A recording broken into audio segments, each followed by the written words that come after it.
In listening to you talk, Yes.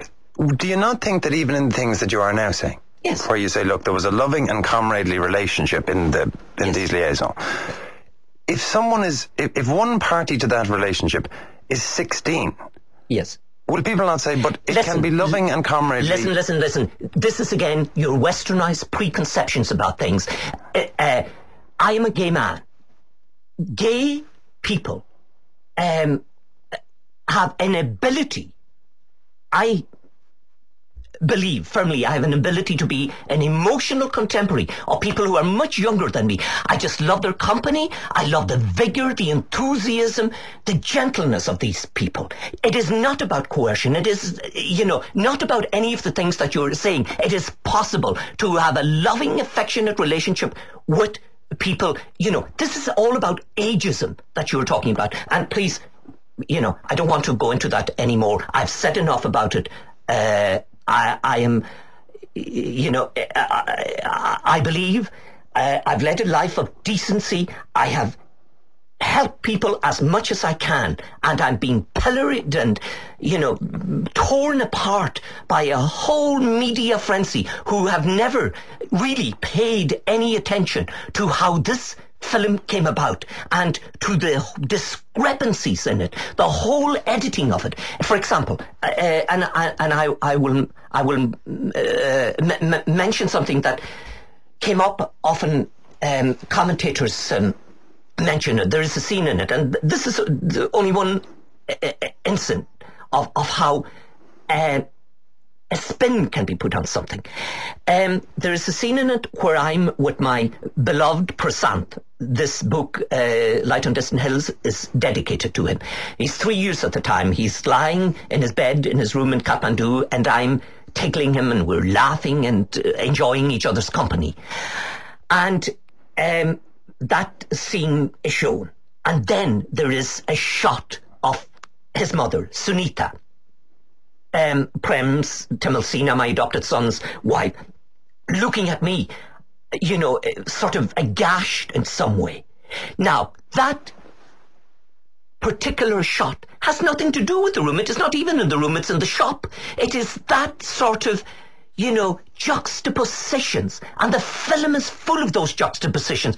These juxtapositions are set up to demonize me.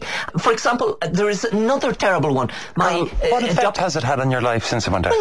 Well, here I am trying to, extricate myself from this terrible shambles that have happened around me. But in my area, I can absolutely safely say that the community are very staunch behind me because they know exactly, who I am, what I am, and I've always been open about my sexuality.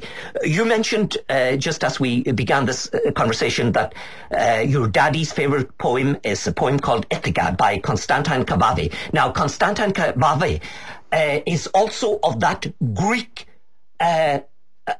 what he celebrated in his work, just like Walt Whitman that I'm reading at the moment, is young men, 1828.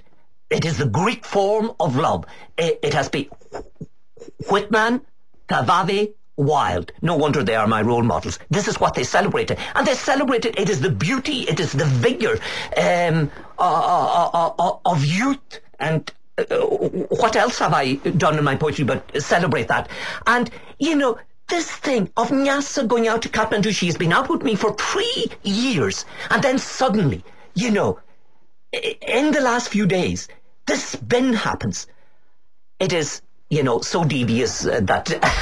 Cathal, if anyone wants to read more about the vigour of your youth, the book is Light on Distant Hills, a memoir. It's Cathal's first work in the English language. Cathal O'Searcaigh, thank you very much.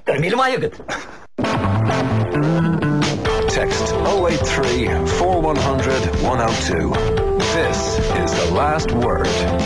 And text coming into 0834100 102, faster than I can read them. One saying it's all a conspiracy. Well, can he not even see that sleeping with 16-year-old boys is wrong? They're not just emotionally mature at that age, even in Western countries, not to mind in Nepal, which is sexually so far behind. Another one says there were cases in the Ryan report that were similar to this, but because this man is a poet wrapping himself in the rainbow of the gay rights flag, he thinks he is different.